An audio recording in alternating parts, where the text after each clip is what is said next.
I'm Dustin Baker.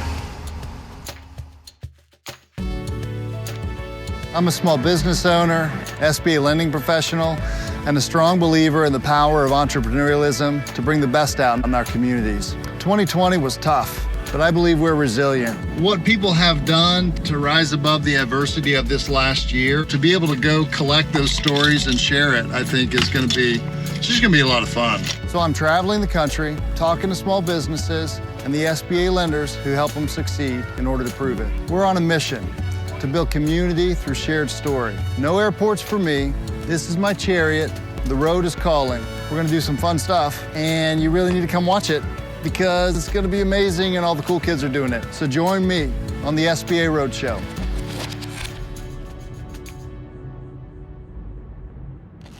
The Roadshow leaves on its first leg in 6 days. And I was running this morning and thinking about a question that my wife asked me last night at the dinner table. She said, have you ever considered the possibility that you might fail? And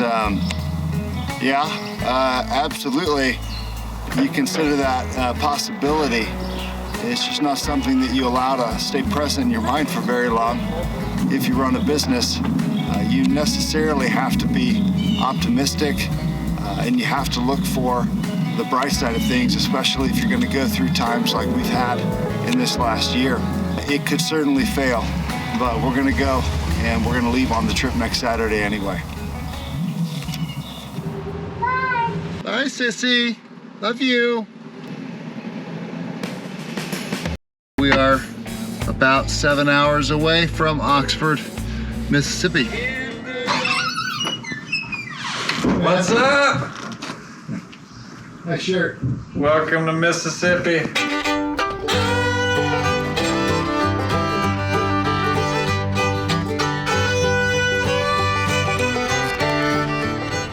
Yeah, I never would have thought I would have been a Mississippian. I did go to school here, graduated from Ole Miss with my degree in finance in 2005. I actually met my wife here. Yeah.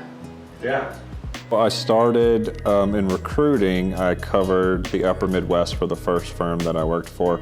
I just fell in love with it. The people I can relate to well. I enjoy small business. I like the culture of the group. It's very entrepreneurial. I love SBA. It's been good to me, and I enjoy working in that space. I think I went to work at Nagel when I was 22. My wife was getting her master's degree at Oklahoma State University. That's in Stillwater, Oklahoma. Happened to be, strangely, the worldwide headquarters of the little trade association that could, the National Association of Government Guaranteed Lenders, which is the trade group for the SBA 7A loan program. Have always come back to the SBA space. There's a homesickness, I think, that occurs when people try to leave this space that pulls them back. And so I'm like a lot of people, I think. I got here accidentally, but now I'm here on purpose. Well, I decided to go into business for myself. I guess as a recruiter, it's something that you always think about. I'd never heard of Dustin before. I'm sure he'd never heard of me before. I called 2 potential clients. Both of them said, we only work with this guy, Dustin Baker. So I decided, well, I better figure out who the heck this guy is. So I picked up the phone and called him. When Shane called me the first time, I was open. I've always been open-minded to talking to people, but Shane was just really different. Shane called and he did not seem to be concerned with a transaction. He seemed to be concerned from the very first time that we spoke with a relationship. It took time, but we developed a friendship. We started working on different deals together. And over the course of maybe 2.5 years, we eventually came up with the idea to partner up. And Shane had been asking me about running his own business, and it was about a year into it that I said, we should think about partnering. And what do you think about that? And he was a little bit reticent. I think what he said, as a matter of fact, was, I don't hate the idea. We just had a lot of common ground, a lot of like-mindedness, and it was just clear, even if I didn't do a deal with this guy, I liked it. So the SBA Roadshow was this crazy idea that my partner came up with. He called me one morning and said, hey Shane, I've got this idea. Is it terrible? The Roadshow, I think, started from a place of just really deep restlessness. I don't travel a lot, but I really like to see the people that I've built relationships with in this sector. I think it's a chance for us to really give back to the community that's given us a lot, and I'm hoping that's fun along the way too. And then the more that idea began to develop, I realized that probably everybody else in our familiar little sector was missing that sense of community like I was. It just felt like something that we couldn't not do.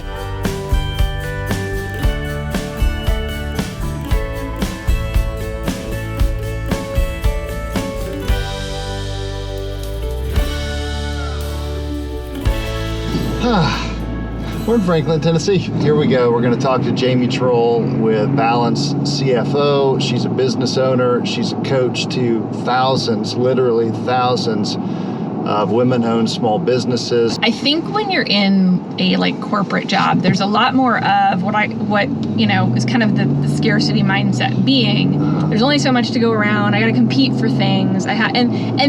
Some business owners can be that way, but I think the successful business owners are the ones that recognize that when somebody else succeeds, everybody succeeds. Tonight we're meeting small business owner Tim Kohler at his restaurant Ludlow and Prime. It's a special place to us because Tim is the first business owner that we were able to facilitate a PPP loan for back in April.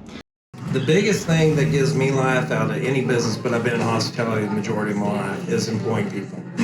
And then employing people is, I think, just a complete incredible blessing to be able to do that. I'm always awestruck by the fact that no matter what I've done along the way, there's employees behind me. And that means that I'm able to help people, and not because I want and not because I need that for my ego. It's just, I think that's a blessing to be able to do that. Another local business owner dropping by as well. Jared Reynolds is founder and president of Xenogen, a hair loss prevention company that he dropped out of med school in 2009 to found. So let's get you introduced. I have always been a business guy in terms of I've always thought about doing this or that. I had a belly button business in college where I would sell belly button rings to girls, like in the quad, or set up tables. My girlfriend at the time didn't like that business as much, but I've always been hustling, I guess. So whether it's a lemonade stand or some kind of billion-dollar corporation, I just love business. Now we're headed to talk to Shay Wood, who's a childhood friend of Shane's. Shout out to Shay. We're coming for you. Half an hour.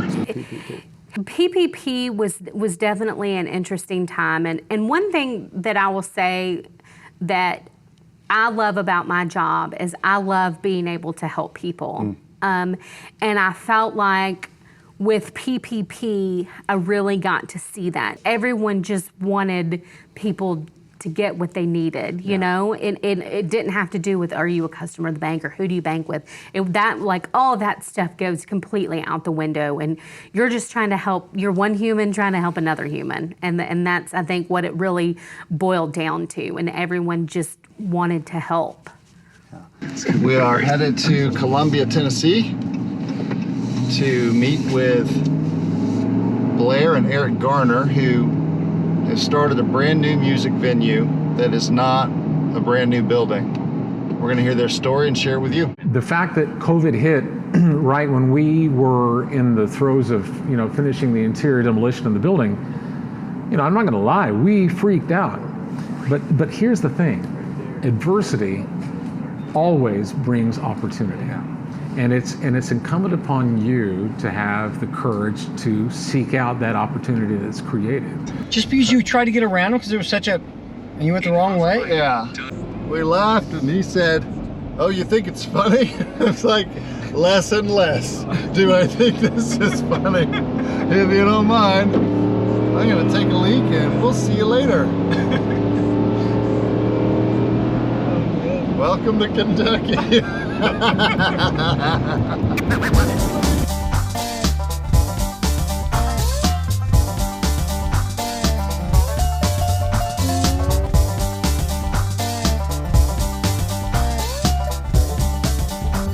We get to learn about so many different businesses and work with so many different people who have this passion, and to hear their story. And many, I mean, there's nothing more powerful than listening to somebody who's been through the ringer, and they've been through so much strife and struggle in their life, and all of a sudden they built this incredible business where, you know, they've all of a sudden overcome the adversity. And that's just one of my beliefs in life. Look, you're gonna face headwinds no matter what. Yeah. And you're gonna get knocked down. And how you react to that not only tells the character of who you are, but it also builds the culture of a company.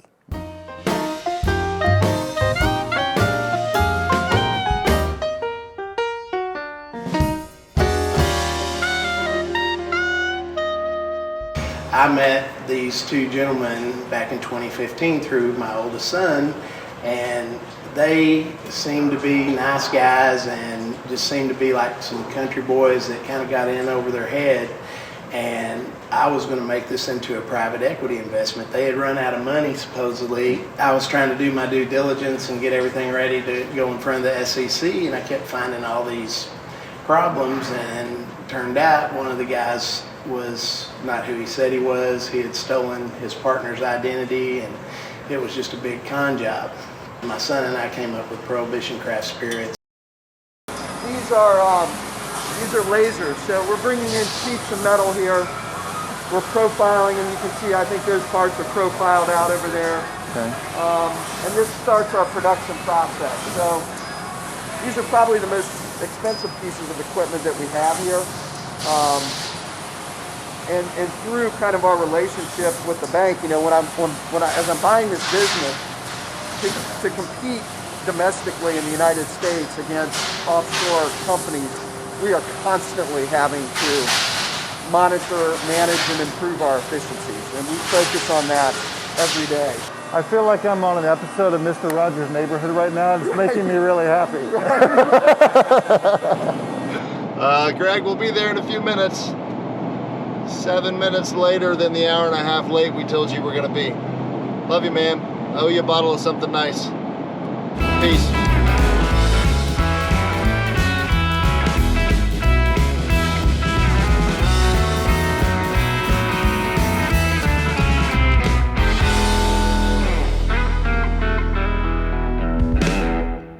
But, you know, I miss walking the plant floor and spending the time with a business owner because it's something you gain hearing about why he really believes in his company, believes in new markets that he's going after and new opportunities that just doesn't come through when you're just receiving a bunch of information from his accountant.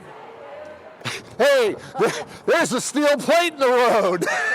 Oh, there's a steel plate right there. This thing sucks.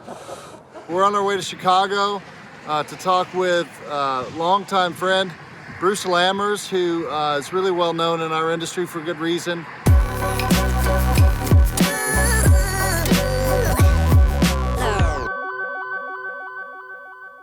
The only way you're going to be successful is if you are a part of it.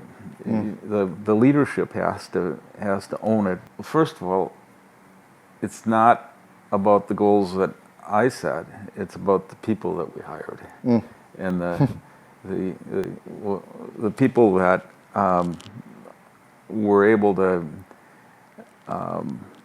hear the vision, see the vision, and live it with me. On behalf of all dreamers, thank you for going on the road and taking the adversity of COVID, and your company getting now to share our stories, and I can't wait to see some of the other stories that you'll accumulate, because there is power in community, and to look to others and say, you know what, they did it.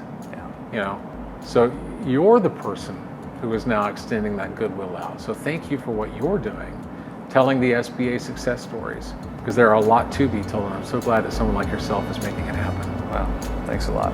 Thanks, guys. Turn those cameras off. Thanks for coming to Franklin. It's been an honor. Thanks a bunch. COVID fist bump. It's going to be amazing, and all the cool kids are doing it.